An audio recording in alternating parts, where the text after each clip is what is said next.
Bueno, continuamos con más Marquemos un Norte.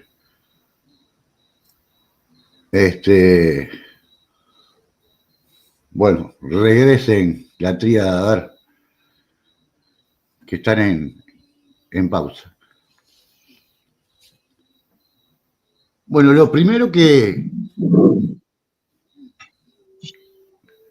me llamó la atención fue la forma de proteger de estos hermanos negros, de proteger sus figuras religiosas, de alguna manera, su religión, su espiritualidad. Me sorprende y no lo había escuchado nunca, que tenían esa forma de seguir con su vida de alguna manera, que le robaron y lo quitaron de su territorio, ¿no? Pero también una demostración de que, a pesar de ser esclavizados, nunca se dieron por vencidos. Y lucharon por su libertad desde el primer momento que pisaron esta tierra.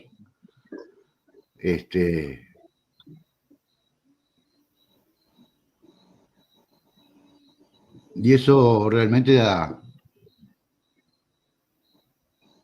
orgullo y da un sentimiento muy especial cuando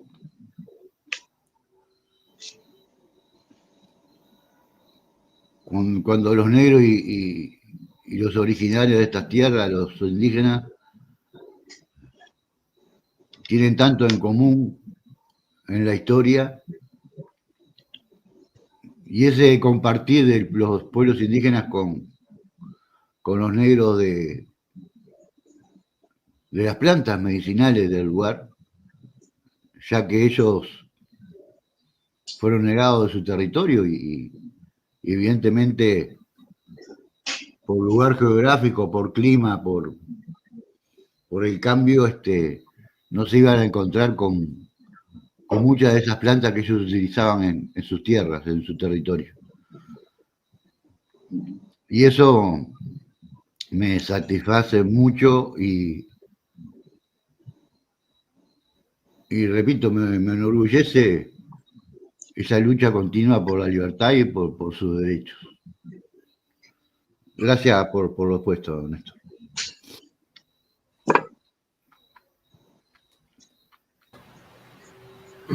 Bueno, fue larga la lectura, o se me hizo un poco larga, tal vez porque me hiciste pensar mucho y que debía dedicar un espacio a pensar en eso, que ya tenías, arrancabas con la otra. Cada integrante de esta trilogía que tú contaste merecía, la verdad, que un espacio propio. Héroes como héroes de la resistencia y héroes de la lucha, traicionados como tantos. La verdad que mi más sincero homenaje para ellos. Y a veces cuando uno se pone a pensar, como dijeras tú, Néstor, hace un ratito, cuando uno lee el gran titular, uno se dice, ¿y por qué los pueblos originarios se rebelaban y no eran tan esclavizados? Y los hombres que vinieron traídos de África, hombres y mujeres traídas de África, eran tan sumisos. Y vos ahí tenés que ver dos cosas.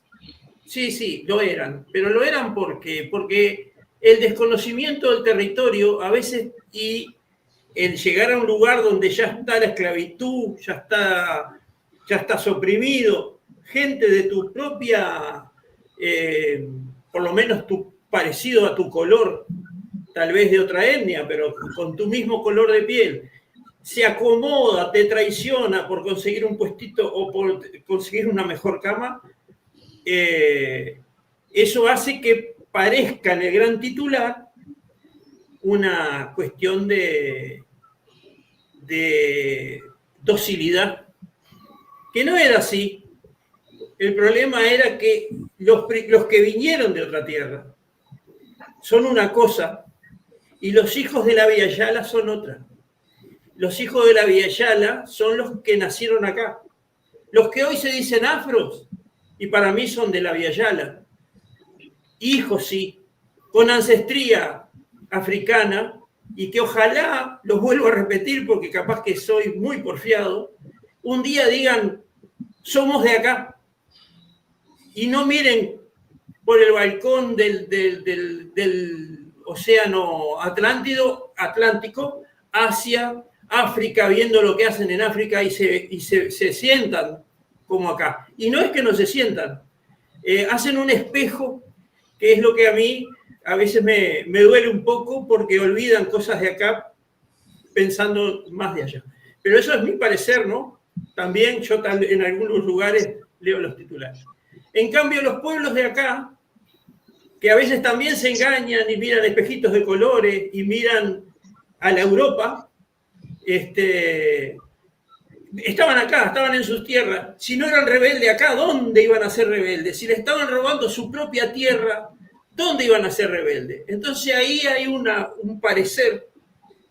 Pero cuando ya la colonia estaba avanzada, ya cuando los nacimientos de los afro eran mucho más avanzados, cuando ya eran muchos más de acá que de allá, la rebeldía era la misma, el parentesco de dolor y sacrificio era el mismo, y unos no les robaron la tierra, pero nunca tuvieron nada. Y nacían, crecían, laburaban para que otro tuviera y ellos no tenían nada. Entonces eso siempre te va a llamar al sacrificio, siempre te va a llamar a la revolución, siempre te va a llamar a la lucha. Porque lamentablemente los hombres peleamos por tener algo. Y ese algo no tiene por qué ser individual, ¿eh? Tener algo que sea tuyo, donde vos mandes, donde vos seas, donde vos puedas hablar con el de al lado en igualdad de condiciones y ser alguien. Y eso no tiene raza. Nada más, me moviste a esa reflexión y tal, quería decirla. Así es como yo lo siento. Impecable. Impecable.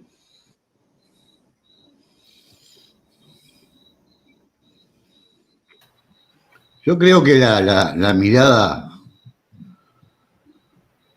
hacia África es algo de nunca terminar, porque la historia lo marca y además la supremacía blanca te lo hace hacer ver y te lo hace sentir con el racismo. Y ese es el sentido de pertenencia de lo ancestral. Sí que hoy, y hace muchos años, la Villa Yala era su lugar, sin duda, pero ese peso de la historia, de su ancestría esclavizada, y que de alguna manera esos males continúan a través del racismo, no hay posibilidad de no mirar África. Es un sentimiento con una profundidad escalofriante, diría yo, con un peso enorme. Y en cada país que integra este continente, al negro se le hace recordar sus orígenes, su esclavitud, hasta desprecio. hacia su raza. Por algo, cuando uno se informa, lee sobre datos de la pobreza en todo el continente, la pobreza siempre apunta al indígena y al afro y al negro. Sí, sí. Siempre. En muchos lugares se dice que no hay racismo. Y es un racismo solapado, de apariencia solidaria. Y lo peor de todo es lo solapado, lo aparentemente solidario. El racista que se muestra de frente, uno lo ve, lo visibiliza,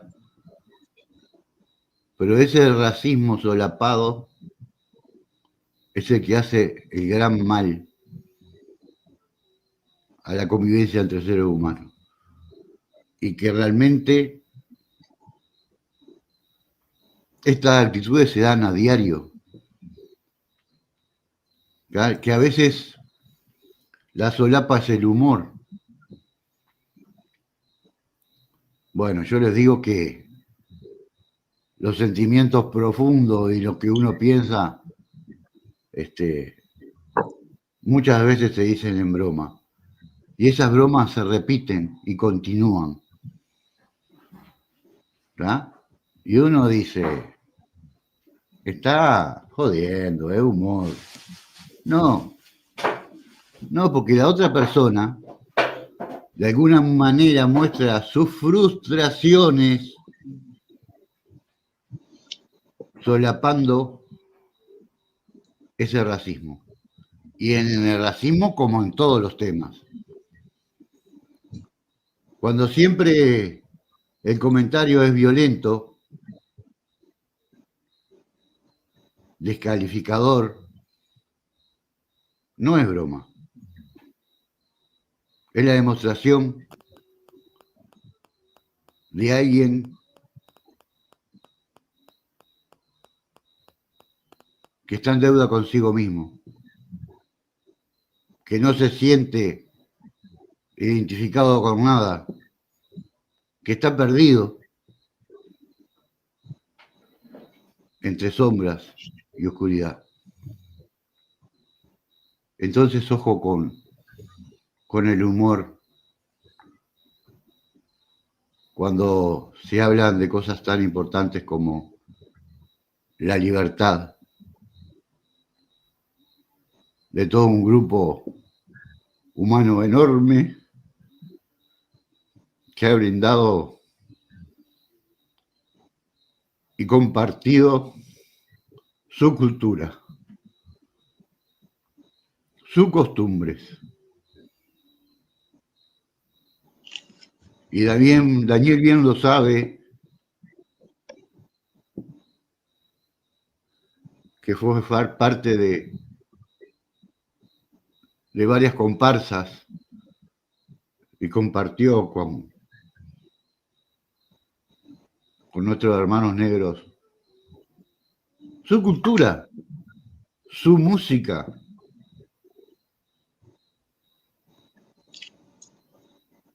Sus alegrías, sus tristezas, sus aciertos, sus errores, sus desastres, sus excelencias.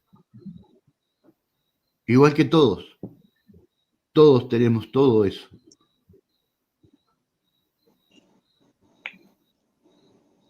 Y yo quisiera... Termino, Néstor, yo quiero erradicar y siempre voy a levantar la voz. Es una forma de decir levantar la voz, no necesito levantar la voz para decir verdades. Pero sí, no me voy a quedar callado frente a los que solapadamente hieren y lastiman a otros. Hasta ahí, gracias, Néstor. No, yo, si me permiten, voy a plantear lo que dijo Daniel, pero desde otro punto de vista.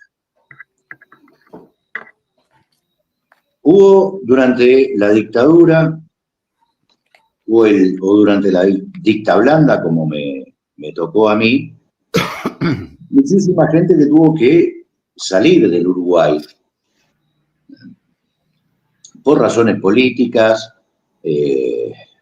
por no estar de acuerdo con el régimen dictatorial, por situaciones que además conjuntaban lo económico,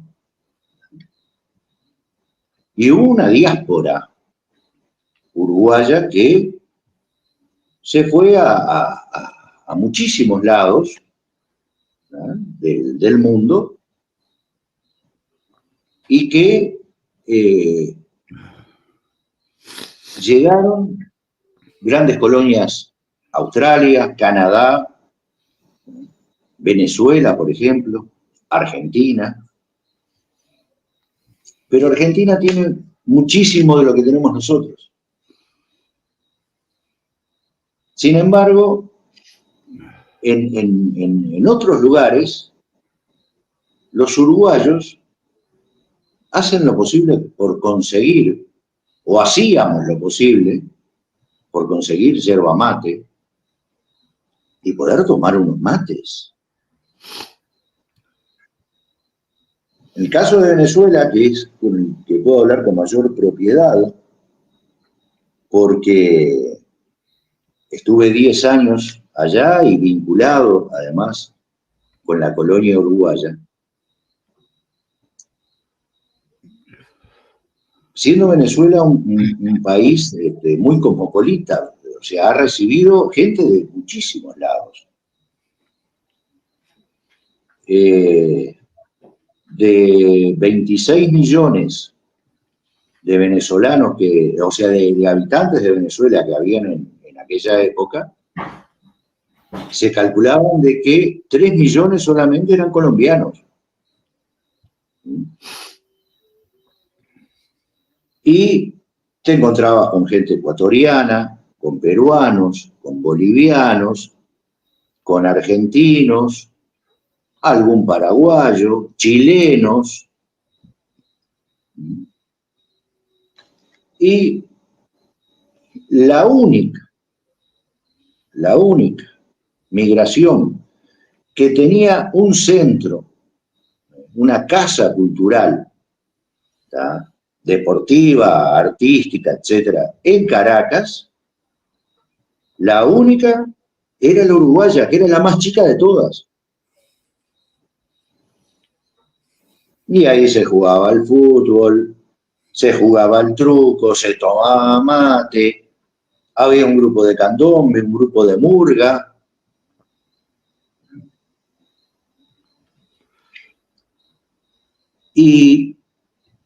Y eso además, o sea, había gente que estaba ya muchísimo antes de que yo llegara.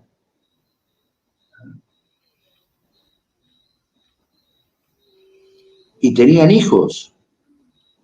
Y esos hijos cultivaban la murga, cultivaban el candombe, tomaban mate, jugaban al fútbol.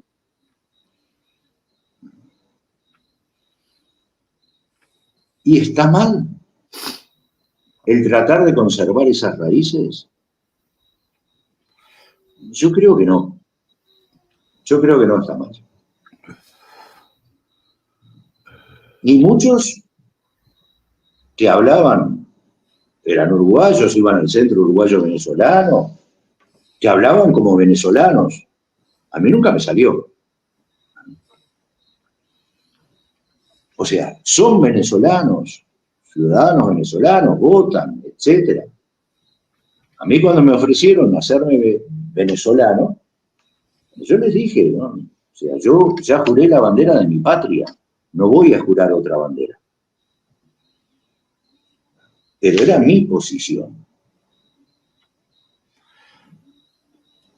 Pero entiendo de que no está mal, ¿no?, que sigan esas culturas, esa tradición, esas creencias. Porque los uruguayos allá no dejaron de ser uruguayos. Y se hicieron venezolanos. Y sus hijos que nacieron en Venezuela, o sea, ellos siguen las costumbres igual. O sea, te lo planteo desde este otro punto de vista. Pero está, por ahí la dejo. Sí, realmente de otro plano, no de otro punto de vista, de otro lugar. Bien. Evidentemente no entendieron lo que yo dije. Creo, estoy seguro de que me debo haber explicado muy mal. Ricardo hizo toda una exposición ahora, después de lo que entendió de lo que yo dije, que vuelvo a explicar, lo debo haber dicho mal, desde la victimización que el hombre, desde descendiente de africanos, ha sufrido. Y está bien lo que expresaste, a veces estuviste un poquito poético en alguna cosa, pero está bien el razonamiento que vos haces. Desde el punto de vista que lo explica Néstor, vos estás hablando de costumbres, no de raíces. La raíz es la tierra. Un uruguayo que nazca y no tome mate es tan uruguayo como el que toma mate. Así que esas son costumbres, no son raíces. Ser futbolero, hay gente que no le gusta el fútbol, le gusta el básquetbol, el voleibol, y si va a Venezuela y se radica y le gusta el básquetbol, va a seguir siendo uruguayo, porque hay un sentir que ese sí quisiste transmitirlo y está bien, pero los otros son costumbres. Yo lo que hablo acá es desde el punto de vista de cuando uno se empodera en algo. Yo estuve dentro de las comparsas, pero no soy un entendido de comparsas. Solo vi comportamientos humanos, desde el punto de vista del empoderamiento. Y cuando se hace un empoderamiento donde una persona afro es de madre blanca o de padre blanco o de padre indígena y ellos me hablan solo de África, ahí hay falta raíz, ¿tá? Porque el padre le dio el apellido, ¿tá? Y tal vez la cultura, pero la madre le aportó también sangre, y capaz que la madre era originaria. Y yo vi mucha gente que no se hacía cargo de eso. Y cuando hablamos de el acercamiento, acá me parece que estamos tomando noticias de otros países. Seguimos sacando de acá. Acá el afro siempre fue reconocido y el indígena no, acá no existimos como indígena. Legalmente seguimos sin insistir en que haya alguna cosa que nos nombre, pero nos nombra igual que a un venezolano que vino de Venezuela escapando de Maduro y entonces un indígena tiene el mismo derecho que un ¿cómo se llama? Migrante. ¿Tá? Entonces nos metieron en una bolsa progresista y ahí estamos. Pero en este país no estamos reconocidos. Ustedes no son charrúas, yo tampoco. Somos uruguayos. Entonces, desde ese punto de vista es que yo lo estoy diciendo. Que hay un montón de gente que es descendiente de indígena, pero como cruza y hace candombe o tú en esa cultura, no se reconoce como propiamente de esa cultura de la raíz. Eso es lo que yo quise decir. No voy a profundizar más en el tema, pero lo hago desde el empoderamiento, no desde la victimización. Hay gente que no se empodera, que también es indígena. Lo voy a decir, no voy a decir los nombres, pero tengo tres hermanas.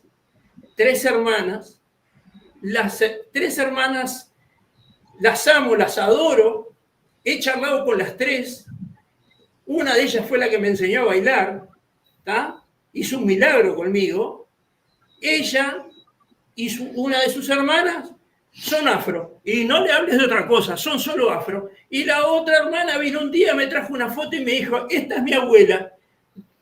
¿Para vos qué es? Y yo encontré una charrúa, ¿está? Sí, mi abuela es charrúa, me dijo. ¿Está? Entonces digo, pero ojo, esto que estoy hablando también le pasa a mis primos. 21 primos, 22 primos, y el único que habla de indigenismo, el único que busca su raza, sus raíces charrúa, soy yo. O sea, no es una crítica a la raza, es una crítica a la falta de apreciación a lo que tenemos acá adentro y a los que nacieron acá adentro. Se sienten uruguayos. ¿Pero y qué pasa con las razas anteriores? ¿Solo África? De eso estoy hablando. Acá, yo la termino acá. Si me expliqué mal antes, es posible. Daniel, si me explico mal ahora, es posible. Daniel, Por favor, Néstor, por favor, una cosita sola. No minimices lo que yo estoy diciendo. Para mí es importante. Y es mi punto de vista. Solo eso te pido. Perdón, si no abrí la boca, ¿por qué me estás acusando que lo voy a minimizar? Yo digo porque ya me lo has hecho. Después me salís diciendo, no, estamos diciendo lo mismo, y yo no estoy diciendo nada de lo que ustedes están diciendo, yo he dicho. Pero capaz que me equivoqué por anticiparme. No, creo que sí, pero de todos modos, o sea, vos nombraste costumbres, lo entiendo, y hablaste de raíces también. Ahora, si me permiten, como decía el comandante Hugo Rafael Chávez Frías, quisiera contarles una pequeña anecdotita. Me sucedió estando allá en Venezuela. Un día se me rompió el auto, lo mandé al taller y tomo un taxi. Y yo me siento adelante y venía hablando con la gente que estaba atrás. Y el chofer, más o menos de mi edad sería en aquella época, al escucharme hablar, me pregunta si yo era uruguayo. Cosa que me llamó la atención, porque de entrada te preguntan si sos argentino, que es lo más conocido. Fundamentalmente por las telenovelas y los programas de televisión que se venden y demás. Entonces le digo que sí, que soy uruguayo. Y me dice el taxista, ¿usted me puede decir qué mierda tiene ese país? Cuando me dijo así, yo ya empecé a medirlo para fajarlo. ¿Tá? El loco se dio cuenta y me dice, no, mire, usted disculpe, yo soy gallego, soy bruto, pero le pregunto por lo siguiente. Mi padre y mi tío, llevándose un año de diferencia, salieron muy jóvenes, uno con 20 y otro con 19 años, de Galicia. Mi padre vino para Venezuela, mi tío fue para Buenos Aires. Estuvo menos de un año en Buenos Aires y se fue para Montevideo.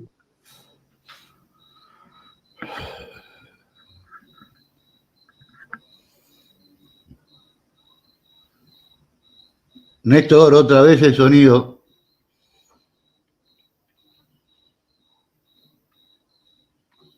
Hola. Ahí sale bien. Hola, hola. Ahí quedó perfecto. ¿Ahora? Ahí sí, ahí Bien. sí. Se vino para Bien. Montevideo. Hasta ahí. Claro, el tío se fue para Montevideo y voy a tratar de poner los auriculares a ver si puedo subsanar el problema este.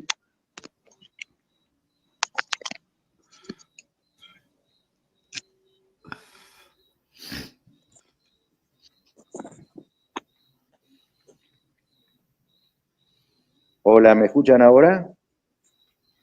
Perfecto. Hola. Está. Nos falta verte Sí. ahora. Bueno, Dale. les decía que bueno, que el tío había ido para Buenos Aires, que estuvo cerca de un año, no le gustó, se fue para Montevideo y estuvo 10 años en Montevideo. Le fue mal acá en Montevideo con el emprendimiento que había hecho, y al padre de este muchacho le había ido bien. Entonces le dice el padre a su hermano que estaba en Montevideo, mira, vente para Caracas. ¿Ah? Hace 20 años que estaba en Caracas, ¿ah? Me decía. O sea, se fue con 19 o 20 años de Galicia, estuvo solamente 10 años en Montevideo y hacía 20 que estaba en Caracas. Dice, sin embargo, todas las mañanas mi tío se prepara el mate, se pone a escuchar a Gardel y llora por Montevideo. Dice, ¿usted me puede decir qué mierda tiene ese país? Entonces, Daniel, además de una cuestión de raíces, porque las raíces de él eran gallegas, al mismo tiempo que vivió en Galicia, lo estaba viviendo en Venezuela, y una cuarta parte de ese tiempo había vivido solo en Uruguay. Sin embargo, tomaba mate, escuchaba a Gardel todas las mañanas y lloraba por Uruguay.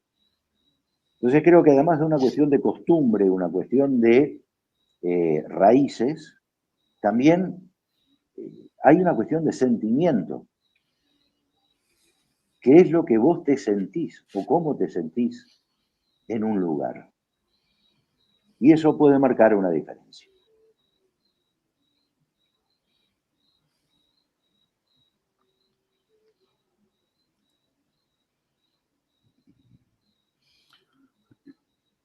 Bueno, quiero decir algo. Yo entendí clarísimo tu exposición, Daniel, desde el comienzo. Me parece válido el razonamiento.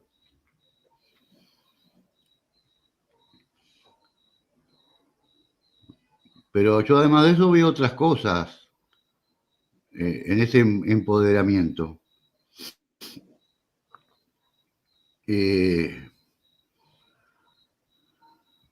Tenés que sentir este territorio de una manera especial, su historia, y algo que ya nos vamos a un derecho humano que es la autoidentificación. Yo por parte materna me viene todo indígena, por parte paterna me viene raíces españolas. Y yo no me siento nada identificado con esas raíces españolas. Pero en absoluto. Están muy lejos de lo que yo siento, de lo que yo pienso y de lo que yo vivo a diario. Y por ser así, no significa que yo desprecie a mi padre, a mis abuelos, más allá de diferencias que pudieron existir. Para nada. Pero me siento identificado con lo originario por lo que me viene por parte materna. Y es lo que le decía yo el programa anterior, de esa ancestralidad, de esa espiritualidad. Cuando uno la siente con profundidad, pasa a ser un pensamiento de estar en la mente, pasa a las células de nuestro cuerpo. Es un sentido muy profundo que cada célula de tu cuerpo sienta una espiritualidad y una ancestralidad con tanta fuerza y con tanto amor concretamente. Y pasa por ahí, por una elección. Yo no creo que el resto de mi familia, y voy a poner a mi hermana, siempre me incentivó, respaldó mi tarea de comunicación,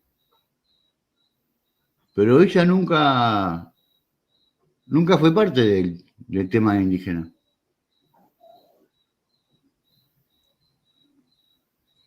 Y bueno, en las épocas que se daba una comedia de la TV Globo, acá en Uruguay, en una de esas comedias había un personaje que se llamaba Cabocla, que lo deben recordar, una actriz brasileña con el pelo bien chuzo, preciosa. Bueno, en ese momento mi hermana era idéntica a esa Cabocla.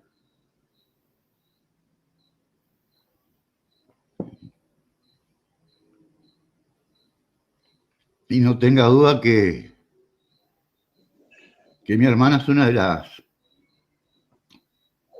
las personas que más amo en mi vida.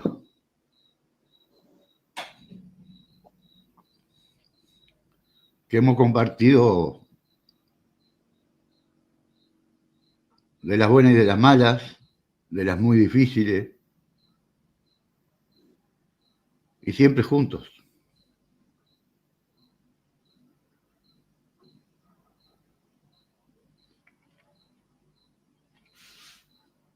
Yo me vengo a enterar que un bisabuelo por parte de madre era mapuche por mi hermana. Y me lo dijo hace muy pocos años. Maquemos Norte está transitando el año número 17. Y yo no me acuerdo exactamente, pero hace 3, 4 años que mi hermana me comentó eso. Y yo busqué a más parientes para consultar y me encontré con Nubia Raquel Morales, que era una prima de mi madre.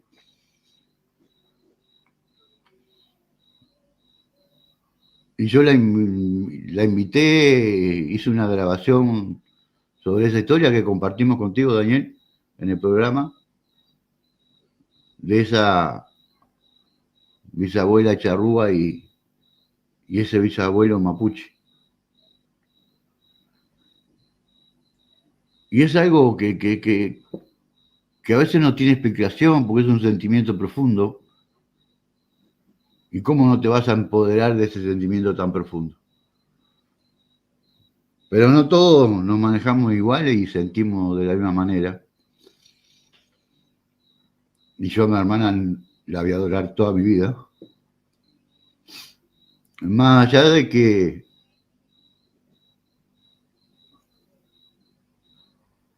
no asumió como protagonista sus raíces indígenas. Sí es pro, pero no es parte. Y es respetable. Si no queda nada en el tintero de parte de los dos, me gustaría pasar al siguiente espacio, así podemos escuchar a Daniel con su fogón originario, pero si queda algo en el tintero, quiero que lo pongan, me dicen. Solo una cosa, disculpas a Néstor, hablé antes de tiempo y nada más. Tranquilo. O sea, la cuestión es intercambiar precisamente formas de pensar, formas de sentir. O sea, así que bueno, vamos arriba. A veces nos ponemos muy firmes en nuestros conceptos, en nuestros pensamientos, en nuestros sentimientos, y bueno, puede llegar a pasar a eso, pero creo que cada palabra que escucho de ustedes es con honestidad. Y eso es lo que me gusta y me hace que verlos concretamente. Vamos al próximo espacio.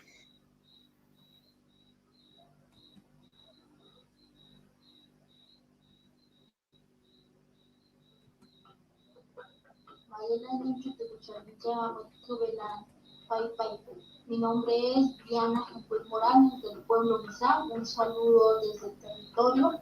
Hacemos la invitación para que sigamos tejiendo y dando la palabra, sintonizando, marquemos un norte.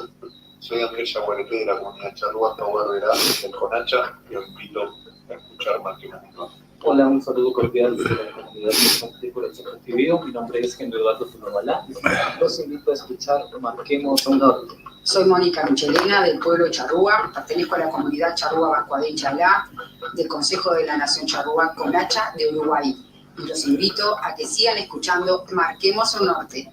Mi nombre es Susana La Cruz, pertenezco a la etnia Charrúa y al grupo uruguayo indigenista Xisipalebú y Parunebuco. Los invito a seguir escuchando Marquemos un Norte.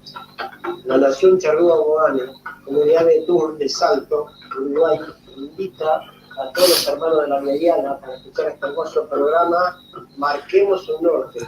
Me conocen por Tacuabé, soy del grupo Quecha, grupo artillista Quecha, de Pesandú, y bueno, les mando un saludo para todos y los invitamos escuchando Marquemos un Norte. Mi nombre es Marta Nieves, pertenezco a la familia originaria charrúa y soy parte de las mujeres de la costa y de muchas otras agrupaciones. Saludo al hermano y a su programa que se mantiene con fuerza y les propongo, los invito a participar y a escuchar Marquemos un Norte. Gracias.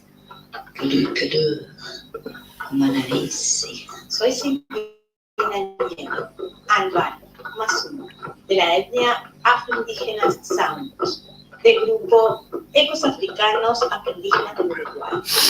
Los invitamos a que sigan escuchando Marquemos un Norte. Hola, mi nombre es Erika Nicango, soy quitucara de Quito, Ecuador, quichua zambiseña, periodista indígena migrante, y les invitamos a que sigan escuchando Marquemos un Norte. Mi nombre es Daniel Dunobalá, soy originario del pueblo Mizá, de Colombia y del Gran Cauca. Los invitamos a todos los que escuchas para que sigan ese programa Marquemos un Norte. Mi nombre es Bolivia Gordillo Bautista, perteneciente a Chiapas, una comunidad indígena llamada Tenejapazoy, y los invitamos a seguir escuchando Marquemos un Norte. Cruz Dunobalá, Uyunet, vengo del sur de Colombia, pueblo Mizá. Los invitamos a escuchar Marquemos un Norte. Mi nombre es Miguel Antonio Tonobalá, del pueblo Mizá, y estamos escuchando Marquemos un Norte.